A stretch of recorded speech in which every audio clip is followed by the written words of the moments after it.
Hello everyone, this is Adarsh Yadav. Welcome back again CBSE Adarsh classes. And finally आप लोगों के लिए एक बहुत बड़ी लेटेस्ट अपडेट है कि सीबीएसई ने अपने जो भी सैम्पल पेपर्स थे वो एक साथ रिलीज़ किए हैं। साथ ही साथ सैम्पल पेपर के साथ साथ आप लोगों को ढेर सारे जो कि सीबीएसई की तरफ से इंपॉर्टेंट चीज़ें थी वो भी सीबीएसई ने अपडेट कर दी है। सिर्फ और सिर्फ आपका एडमिट कार्ड आना रह गया है। यानी कि अगर मैं आपको बात करूँ तो आपका जो एडमिट कार्ड है, सीबीएसई का जो एडमिट कार्ड है, सिर्फ एडमिट कार्ड आपको आने के लिए रह गया है। बाकी सारी फॉर्मेलिटी सीबीएसई ने अपने जो साइट है cbse.in.gov पर वो आ चुकी है। ठीक है, वो आ चुकी है। लेकिन अभी तक आप लोगों के मन में कहीं तक डाउट है, क्योंकि आपके 17 फेब से आपके पेपर स्टार्ट हो जाएंगे। यानी कि कुछ पेपर्स आपके 15 फरवरी से, यानी कि 15 फरवरी से आपके पेपर स्टार्ट हो जाएंगे। फिजिकल एजुकेशन का आपका जो पहला पेपर है क्लास 12 का, वो आपको 17 फरवरी को है। 15 फरवरी को कुछ म्यूजिक लेवल के जो भी एग्जामिनेशन होते हैं उनको कंडक्ट सीबीएसई करा रहा है।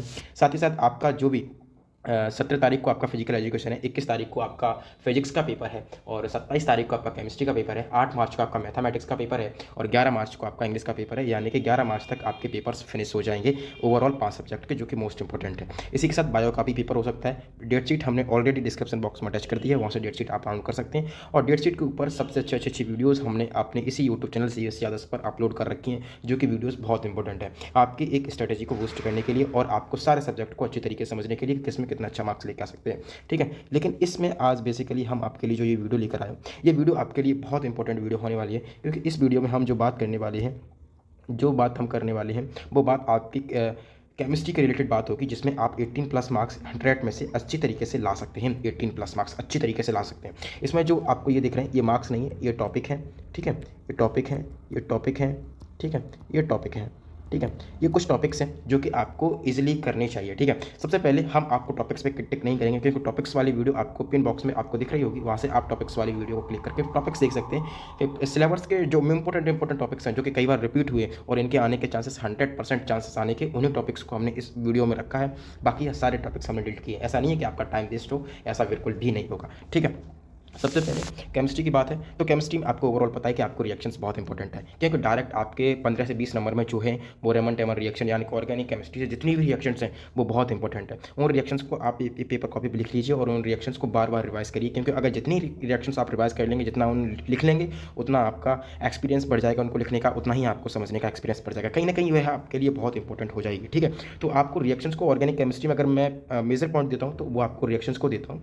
फिजिकल केमिस्ट्री में आपको जो मैं देता हूँ, फिजिकल केमिस्ट्री में आपको न्यूमेरिकल बेस्ड क्वेश्चंस आ सकते हैं। सॉल्यूशन, इलेक्ट्रोकेमिस्ट्री, केमिकल काइनेटिक्स, जो चैप्टर्स है 3 चैप्टर्स हैं आपके, ये कहीं ना कहीं न्यूमेरिकल बेस्ड है, या फिर थ्योरी से भी क्वेश्चन बन सकते हैं। तो यहाँ की थ्योरी जो है वो बहुत इजी थ्योरी है, तो इजी थ्योरी को आप गो थ्रू कर सकते हैं। ठीक है, आप ही इसे आप एनसीईआरटी बुक हो तो एनसीईआरटी को मैं अगर रेफर करना चाहूँ तो ओसवाल्स की बुक ले लीजिए, आर्यंत की बुक ले लीजिए, जिसकी बुक्स की थ्योरी आपको अच्छी तरीके से राइटिंग में समझ आती हो, उसकी बुक्स आप ले लीजिए और उसकी बुक्स को पढ़िए। ठीक है, ध्यान से उसकी सारी थ्योरीज़ को पढ़िए। थ्योरीज़ को जब पढ़ेंगे तो कहीं ना कहीं आपको उसमें से क्वेश्चन दे रखेंगे, उन क्वेश्चन को पढ़ने की कोशिश करिए। जब वो क्वेश्चन आप पढ़ लेंगे तो ईजिली आप अपने जो कि पेपर होगा उसमें उन आंसर्स को अच्छी तरीके से लिख सकते हैं। ठीक है, इनऑर्गेनिक केमिस्ट्री में भी आपको थ्योरी बेस्ड क्वेश्चंस मिल सकते हैं, कुछ रिएक्शंस आपको मिल सकते हैं। तो रिएक्शंस बहुत डीएनएफ ब्लॉक से तो बहुत नॉर्मल रिएक्शंस है, कोऑर्डिनेशंस कंपाउंड से भी नॉर्मल रिएक्शंस है। यानी कि फिजिकल एजुकेशन, फिजिकल केमिस्ट्री और इनऑर्गेनिक केमिस्ट्री कोई ज़्यादा हार्ड नहीं है। आप इसमें थोड़ा सा प्रेशराइज करेंगे तो इजीली इन दो चीज़ों को अच्छी तरीके से आप मिक्स करके समझ सकते हैं। ऑर्गेनिक केमिस्ट्री थोड़ी सी डिफिकल्ट होती है, क्योंकि इसमें नेमिंग रिएक्शंस होती हैं,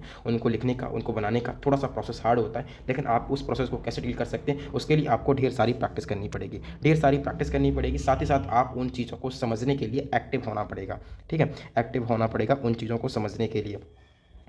ठीक है, उन चीज़ों को समझिए। इतना तो आप इन चारों सब्जेक्ट, इन तीनों चीज़ों में कर लेंगे। ऑर्गेनिक केमिस्ट्री में कर लेंगे, फिजिकल केमिस्ट्री में कर लेंगे, इनऑर्गेनिक केमिस्ट्री में कर लेंगे। तीनों चीज़ों में आप इतनी चीज़ को अच्छी तरीके से अगर कर लेंगे तभी आप एक अच्छा स्कोर ले पाएंगे। ठीक है, तभी आप एक अच्छा स्कोर ले पाएंगे। ठीक है, इसके बाद आपको अब ये दिख रहे हैं, ये टॉपिक्स आपको दे रखे हैं जो कि 30 से 20 टॉपिक्स हमने क्लियर करे हैं। इसमें टॉपिक्स को एक बार मैं हटाता हूँ, क्योंकि टॉपिक्स वाली वीडियोस ऑलरेडी हमने यूट्यूब चैनल पर अपलोड किया, तो आप उस वीडियो दे सकते हैं। उसका लिंक भी मैं इसी वीडियो के डिस्क्रिप्शन बॉक्स में अटैच कर दूंगा, तो आपको बाहर जाने की कहीं पर भी कोई ज़रूरत नहीं है। ये केमिस्ट्री के लिए बहुत इंपॉर्टेंट है।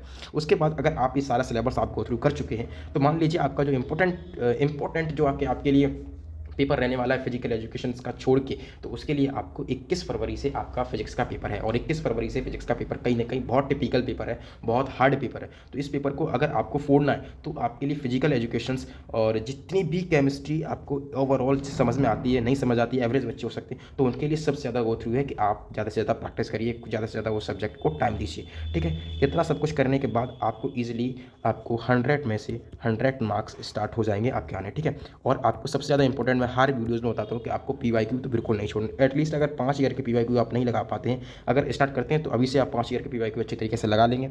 अगर नहीं लगा पाते हैं तो एटलीस्ट 3 से 2 साल के PYQ ज़रूर लगा लें, क्योंकि वहाँ से आपको एक आइडिया मिल जाता है। और कई बार ऐसा होता है कि PYQ से डायरेक्ट क्वेश्चन आपको आपके बोर्ड एग्जाम में पूछ लिया जाता है। ठीक है, तो ये सारी चीज़ें आपके लिए कहीं ना कहीं बहुत इंपॉर्टेंट है, तभी आप 80 प्लस, मैं तो कहता हूँ 90 प्लस इस तरीके के मार्क्स आप अच्छी तरीके से अपने ला सकते हैं। अगर आपको 100 लाने हैं तो 100 के लिए कुछ आपको अलग एक्स्ट्रा चीज़ें करनी पड़ेंगी। लाइक अगर मैं एक्स्ट्रा चीज़ की बात करूँ तो मैं इसी वीडियो में आपको एक्स्ट्रा चीज़ें बताता हूँ। सबसे पहले आपको अपने जो कि हैंड राइटिंग पर अच्छी तरीके से ध्यान देना होगा। प्रेजेंटेशन है उसको ध्यान देना पड़ेगा, क्योंकि आप आंसर किस तरीके से लिख रहे हैं, बहुत से बच्चों को आंसर लिखना ही नहीं आता।